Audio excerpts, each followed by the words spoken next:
नमस्कार दोस्तों। हमेशा की तरह आज फिर से हाजिर है एक नए वीडियो के साथ।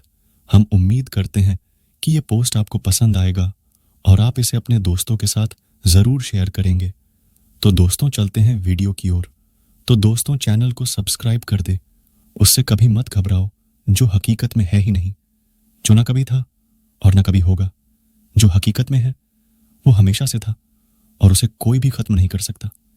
जिस भी राजा की प्रजा हर वक्त कर की वजह से हर दिन दुखी रहे और जिसे कि अलग अलग तरह के अनर्थ सहने पड़ते हैं, ऐसे सभी राजा की हमेशा से ही हार होती है। दो तरह के लोग इस दुनिया में स्वर्ग के भी ऊपर बसे हुए होते हैं। एक वो जो ताकतवर होने के बावजूद भी सामने वाले को माफ कर देते हैं, और दूसरा जो कि बुरे होकर भी कुछ दान पुण्य के काम करते रहते हैं। जिस तरह से तेल के खत्म हो जाने पर जला हुआ दीपक भी बुझ जाता है, उसी तरह से कर्म के कमजोर हो जाने पर भाग्य भी खराब हो जाता है। जिस तरह से सूखी पड़ी लकड़ी के साथ मिली होने पर गीली लकड़ी भी आग से जल जाती है, ठीक वैसे ही गलत लोगों के साथ अपना संबंध बनाने से सज्जन लोग भी एक न एक दिन दुख जरूर भोगते हैं। सिर्फ मन ही वो होता है जो किसी को भी आपका दोस्त और दुश्मन बना सकता है। एक ऐसा इंसान जो अपनी सभी इच्छाओं को छोड़ देता है, वो फिर हमेशा के लिए मैं और मेरा की इस लालसा और भावना से बिल्कुल मुक्त ही हो जाता है। और वही एक होता है जिसे कि परम शांति मिल पाती है। राधे, श्याम, ये दो शब्द अटूट प्रेम का हिस्सा माने जाते हैं।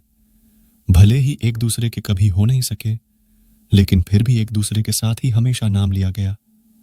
कृष्ण के जन्म, राधा के जन्म, उनकी दोस्ती की कहानियां तो बहुत प्रचलित हैं, लेकिन क्या आप जानते हैं कि राधा की मृत्यु कैसे हुई थी? कैसे उनकी प्रेम कहानी अधूरी रह गई थी? कई लोग करते हैं कि राधा सिर्फ काल्पनिक थी। कारण ये कि भागवत जिसने भी पढ़ी है, उसका कहना है कि सिर्फ दशम स्कंद में ही जब महारास का वर्णन हो रहा है, वहीं एक जगह राधा के बारे में बताया गया है कि वो भी रास कर रही हैं और आनंद ले रही हैं। गोपियों को ही भक्ति मार्ग का परमहंस, जिसके दिमाग में दिन रात परमात्मा रहता है, कहा गया है क्योंकि उनके दिमाग में 24 घंटे कृष्ण ही रहते थे। राधा और कृष्ण के प्रेम का असली वर्णन मिलता है गर्ग संहिता में।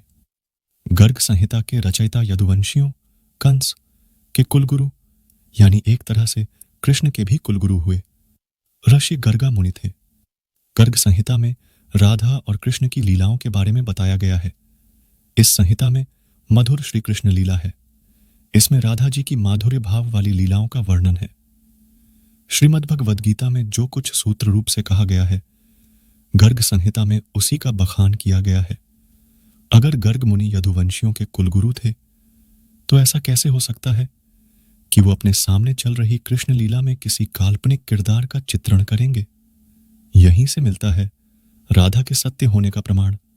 कृष्ण राधा से ये वादा करके गए थे कि वो वापस आएंगे, लेकिन कृष्ण राधा के पास वापस नहीं आए और चले गए।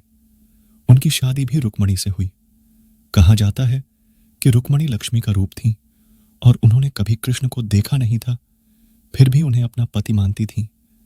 जब रुक्मणी के भाई रुक्मी ने उनकी शादी किसी और से करनी चाहिए, तो रुक्मणी ने कृष्ण को याद किया और कहा कि अगर वो नहीं आएंगे तो वो अपनी जान दे देंगी। इसके बाद ही कृष्ण रुक्मणी के पास गए और उनसे शादी कर ली।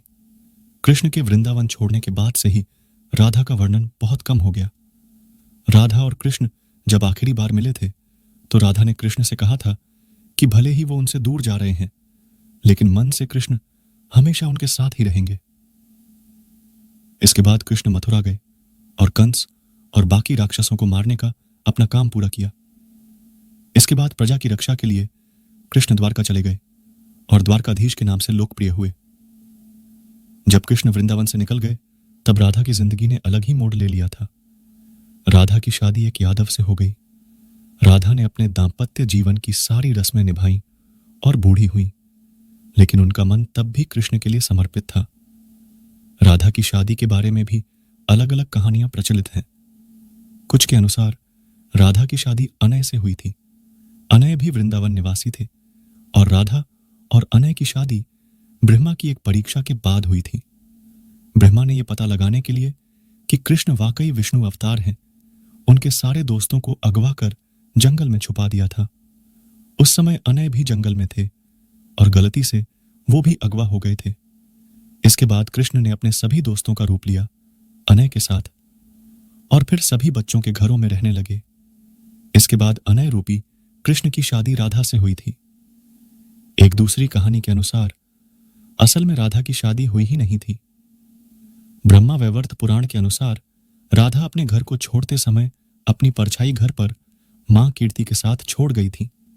छाया राधा की शादी रायान गोपा से हुई थी और अनय से नहीं। इसीलिए यह भी कहा जाता है कि राधा रिश्ते में श्री कृष्ण की मामी हुई थी। इनकी शादी साकेत गांव में हुई थी, जो बरसाने और नंदगांव के बीच स्थित था। यानी राधा ने अपना शादीशुदा जीवन अच्छे से व्यतीत किया, भले ही मन से वो कृष्ण से जुड़ी रहीं। लोक कथाओं के अनुसार अपने जीवन के अंतिम दिनों में राधा ने अपना घर छोड़ दिया था और कृष्ण से मिलने द्वारका चली गई थीं। जब आखिरकार ये दोनों मिले तो दोनों ने कुछ नहीं कहा। दोनों जानते थे कि मन से दोनों जुड़े हुए थे, लेकिन राधा को लगा कि कृष्ण से करीब रहना उस तरह का सुख नहीं दे रहा है जिस तरह उन्हें तब लगता था जब वो मन से कृष्ण से झड़ी हुई थी। राधा बिना कुछ बोले महल छोड़कर चली गई। अंतिम क्षणों में कृष्ण ने राधा की अंतिम इच्छा पूरी की, जिसमें उन्होंने राधा को सबसे मधुर बांसुरी की धुन बजाकर सुनाई। इसके बाद ही राधा जी कृष्ण में विलीन हो गईं। किसी भी पुराण में राधा की मृत्यु का वर्णन नहीं मिलता। मित्रों, कैसा लगा आपको? हमारा यह वीडियो अच्छा लगा हो हमें जरूर बताएं और अपने दोस्तों के साथ भी शेयर करें। हम आपको बहुमूल्य जानकारियां उपलब्ध कराने के लिए समर्पित हैं। हम अपने इस कार्य में उनके समर्थन और सुझाव की अपेक्षा करते हैं ताकि हमारा यह प्रयास और बेहतर हो सके। मित्रों, आज बस इतना ही। मिलते हैं फिर एक नए वीडियो के साथ। तब तक के लिए धन्यवाद। जय श्री कृष्ण।